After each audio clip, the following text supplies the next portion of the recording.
I didn't know this, Kristina, until that you spent time in Somalia and worked in several third world countries, as did we, and then naturally picked up your clients with the World Bank and the IMF and the other institutions. Kristina has done so much for women. She started the Sterling Women. She's been very active in enterprising women and been active in terms of many other mentorship organizations for women. She is creative, she is dynamic, she's on the board of Eco Bank, but she's always giving back to make sure that she's pulling other women there. With your entrepreneurial strengths and our friendship, Kristina, we welcome you to the evolution and changing for women. Kristina Bouweiri.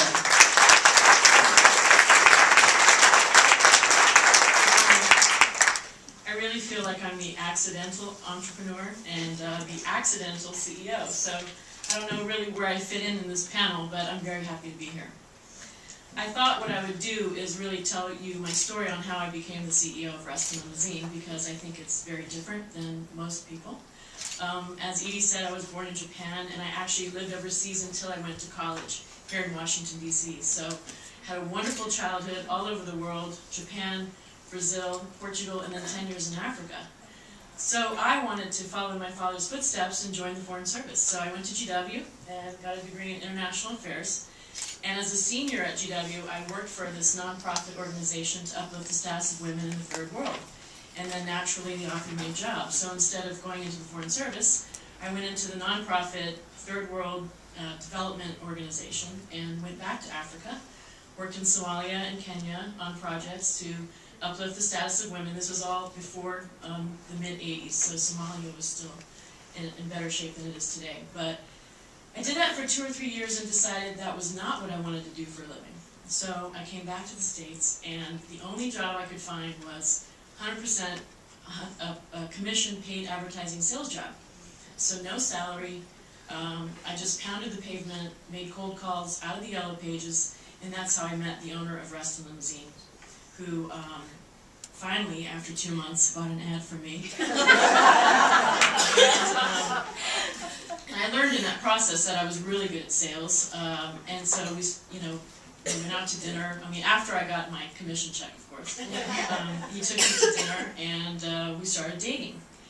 And a few months later, he said, "Quit your job and come work for me. I can't afford to pay you, but I'll pay your bills." And I thought, well, that's a great deal. And within a year, I was married to William Bouweiri. And here I found myself in the limousine business, which at the time was only 5 cars and very small company doing $200,000 a year in revenue.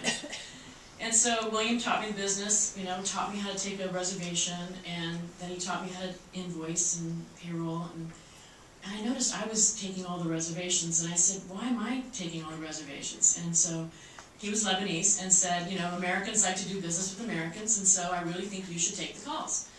And so that sort of started a path of me basically learning everything at the company and pretty much taking it over. We worked together side by side for 10 years, spent 24 hours a day together, worked all day, even went out to lunch together, we were at home together at night, and it was 10 years of just, togetherness. And 5 years in, I had my first child. Actually, it was twins, so I had children. I had twins.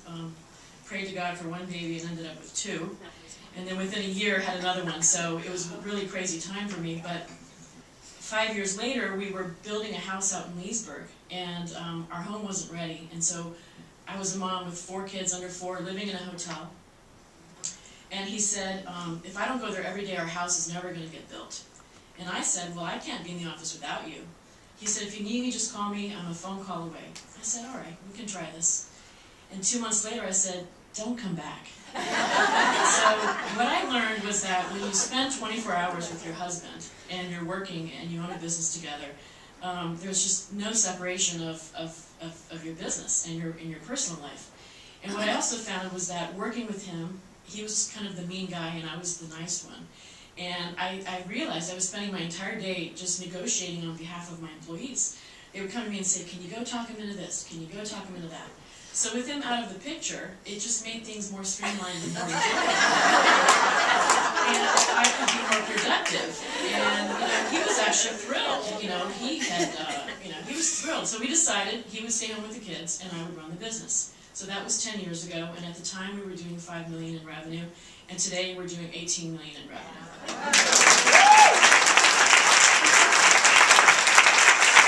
So it really hasn't been easy. The first 10 years of our business was actually pretty great. It was the 90s. I think we were all doing great in the 90s.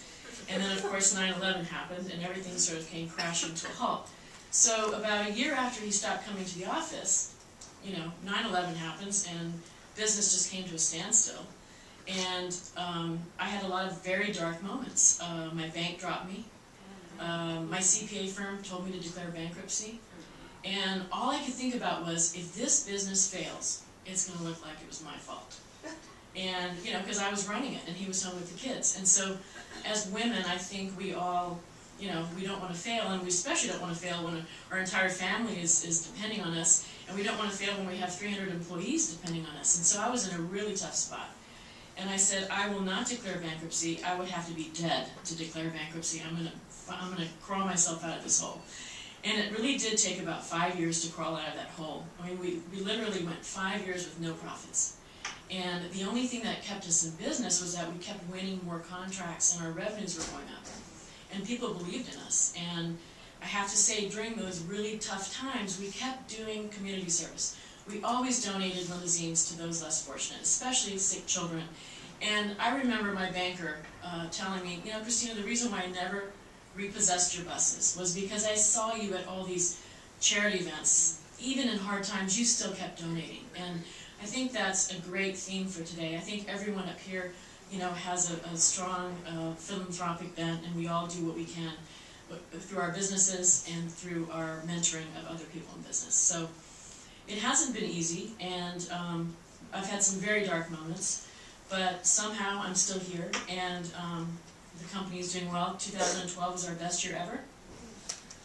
And I don't know about 2015 though, so I'll keep you posted on that. We were asked to share a few words of wisdom with you on a few things that have helped us along the way. And in terms of role models, I would like to say that through all of my networking that I've done in the last 10 years, I've been honored to be on many boards, and I think the board level networking is really where I have found my role models. Other CEOs have really guided me. I'm in a couple of peer groups, and because I'm in a male-dominated industry, most of my peer groups are all men. And it was a little awkward at first, but I grew to really like it. And I like the fact that they count on me for so many things. I mean, I may be the only woman in the group, but they're always asking me, okay, where should I buy my wife a gift? And how should I handle my daughter's birthday party? And I love being their little database of all this great information. And I learned so much from them. And slowly over the years, I've seen more women join a lot of these groups. Another thing I've done is I've tried very hard to educate myself. I'm a political science major, and here I am running this corporation. So I'm in a business book club. We read a different book every month, and there's only 6 of us, but boy, I think the conversations we've had surrounding these books have been even better than the books themselves. So that's been great for me. As I said, I'm in a peer group. I do have a business coach, and I can't imagine life without a business coach. I went 15 years without one, and then when I got one, I was like, where have you been all my life? As a political science major, having a coach, hold me accountable, and also learning everything I've learned through reading business books and joining these peer groups, I've really educated myself. And I think it's really important, because as you grow in your organization and as you become CEO and above, the people you're hiring sometimes are smarter than you are. And how are you going to manage these people? I've been able to rise to that level by all the learning that I've done and all the smart people that I surround myself with. And then the last topic I really wanted to share was how important work-life balance is. And for me as a mom, I have 4 kids. They're amazing, and I love them so much, but I really do work full-time, okay? So how do I raise 4 kids? And now, actually, going through divorce, I'm a single mom. And so I feel like I'm working twice as hard as I ever did for half my paycheck. And somehow it doesn't matter, because really I'm happier than I've ever been. and I'm comfortable in this role, and I know I really truly feel the best is yet to come for me. So when my kids were young, I did have a great support system. I had a live-in nanny, I had an assistant at work, and my ex-husband-to-be was, you know, the stay-at-home parent who drove them to all their activities, did the grocery shopping. And so a good support system is key. I don't think I would be where I am today if I didn't have that amazing support system. And so those were really the three things I wanted to share with you, and I thank you so much for having me today.